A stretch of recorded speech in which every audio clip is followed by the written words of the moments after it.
नमस्कार मित्रांनो, मी अलकनंदा दुर्गे आपल्या सगळ्यांचं माझ्या चॅनलवर स्वागत करीत आहे. इथे आपण ऐकणार आहोत श्रीमद वाल्मिकी रामायण बालकांड सर्ग 66. जनक राजा श्रीरामाला शिवधनुष्य दाखवतो.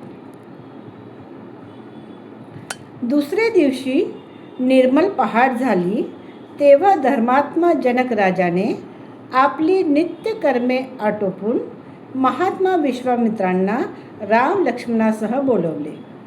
नंतर त्याने शास्त्रविधीप्रमाणे विश्वामित्रांचे व महात्मा राम लक्ष्मणाचे पूजन करून म्हटले, भगवन, आपले स्वागत असो. निष्पाप महर्षे, मी आपल्याकरता काय करू? मी आपल्या आज्ञेचे पालन करणारा आहे. आपण मला आज्ञा करा. महात्मा जनकाने असे म्हटले तेव्हा वाक्यविशारद धर्मात्मा मुनिश्रेष्ठ विश्वामित्र त्याला म्हणाले, दशरथ राजाचे हे 2 पुत्र लोकविख्यात क्षत्रिय वीर आहेत.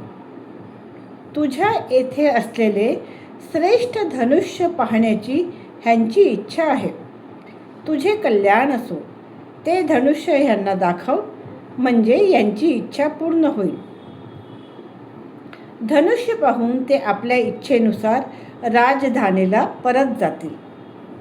विश्वामित्रांनी असे म्हटल्यावर जनक राजा महामुनी विश्वामित्रांना म्हणाला, ह्या धनुष्यांचा वृत्तांत ऐका. हे धनुष्य इथे कशाकरता ठेवले आहे तेही ऐका. भगवन, निमीचा ज्येष्ठ पुत्र राजा देवरात म्हणून प्रसिद्ध होता. त्याच महात्म्याजवळ हे धनुष्य ठेव म्हणून देण्यात आले.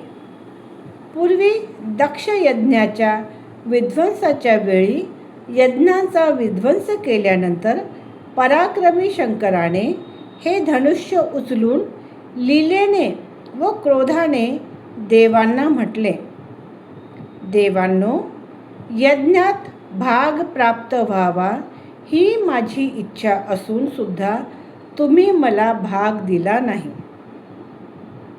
म्हणून तुमची परमपूजनीय मस्तके मी ह्या धनुष्याने तोडून टाकतो.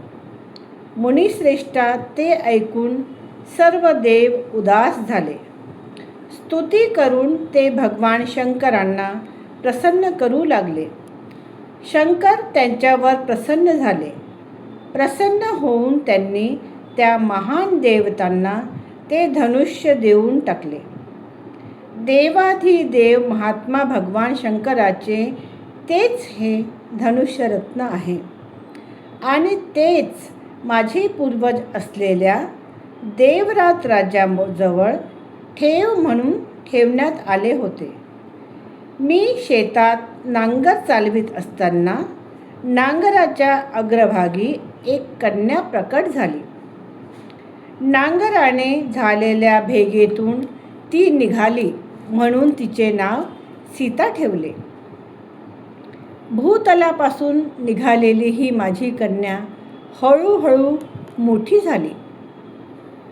माझ्या ह्या अयोनिजा कन्येबद्दल मी असा पण केला आहे की जो पराक्रम दाखवेल त्यालाच मी ही कन्या अर्पण करेल.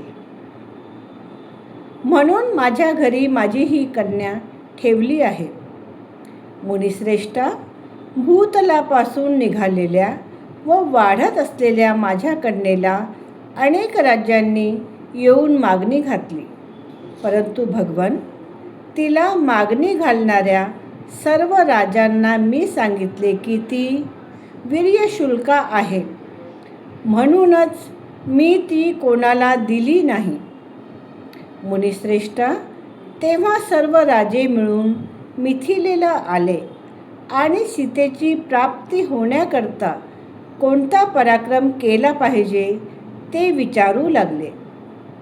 त्या जिज्ञासू राजासमोर मी हे शिवधनुष्य ठेवले, परंतु हे धनुष्य ते उचलू शकले नाही किंवा हलवू शकले नाही.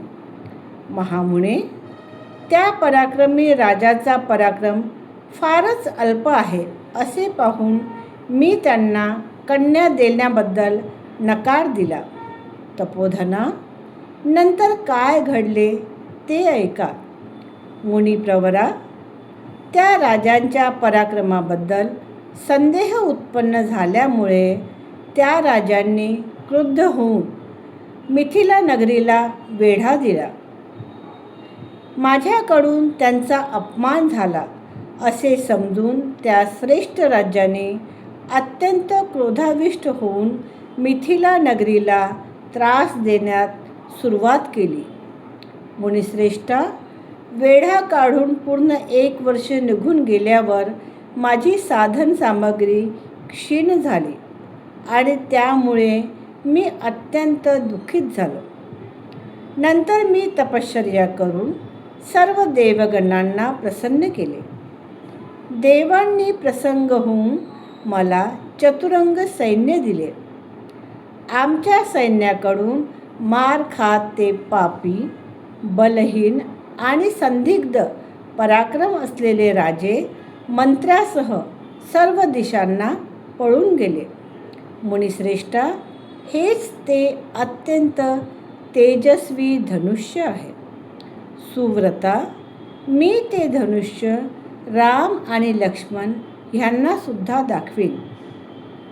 मुने, रामाने जर ह्या धनुष्यावर प्रत्यंचा चढवली तर मी ह्या दशपुत्राला माझी अयोनिजा कन्या सीता देईन.